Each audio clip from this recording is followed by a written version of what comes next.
आषाढ़ माह के शुक्ल पक्ष की देवशयनी एकादशी दिनांक 17 जुलाई 2024 दिन बुधवार को आने वाली है। अब हम आइए देवशयनी एकादशी की कथा के बारे में जानेंगे। एक समय की बात है, सूर्यवंश में माधांता नाम का एक चक्रवर्ती राजा हुआ है जो सत्यवादी और महान प्रतापी था। वह अपनी प्रजा का पुत्र की भांति पालन किया करता था। उसकी सारी प्रजा धन धान्य से भरपूर और सुखी थी।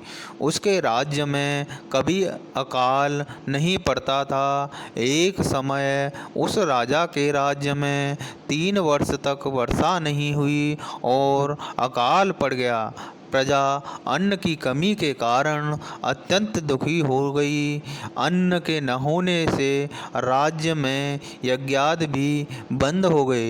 एक दिन प्रजा राजा के पास जाकर कहने लगी, हे राजन, सारी प्रजा त्राहि त्राहि पुकार रही है, क्योंकि समस्त विश्व की सृष्टि का कारण वर्षा है। वर्षा के अभाव से अकाल पड़ गया है और प्रजा अकाल से मर रही है। इसलिए हे राजन, कोई ऐसा उपाय बताओ जिससे प्रजा का कष्ट दूर हो। राजा माधांता कहने लगे, आप लोग सब ठीक कह रहे हैं। ऐसा कहकर राजा कुछ सेना साथ लेकर वन की तरफ चल दिया। वह अनेक ऋषियों के आश्रम में भ्रमण करता हुआ अंत में ब्रह्मा जी के पुत्र अंगिरा ऋषि के आश्रम में पहुंचा। वहां राजा ने घोड़े से उतरकर अंगिरा ऋषि को प्रणाम किया। मुनि ने राजा को आशीर्वाद देकर कुशल क्षेम के पश्चात उनसे आश्रम में आने का कारण पूछा।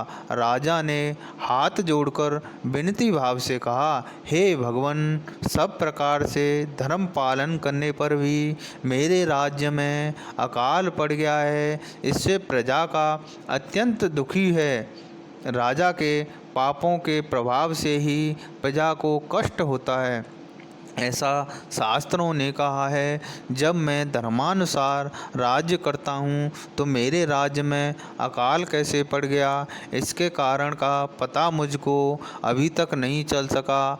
अब मैं आपके पास इसी संदेह को निवृत्त कराने के लिए आया हूँ।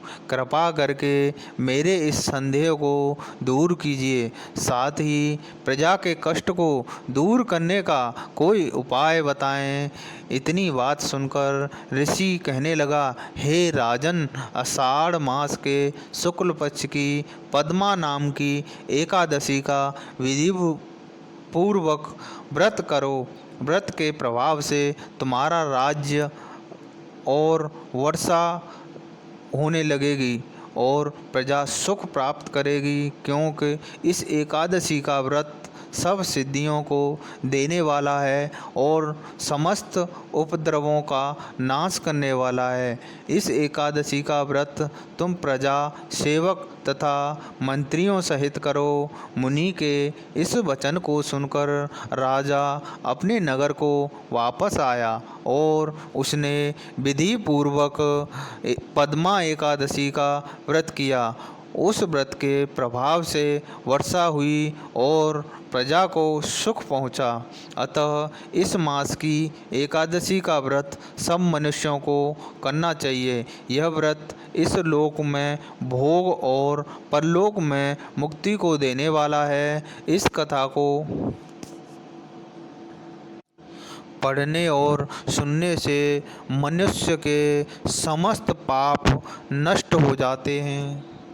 जय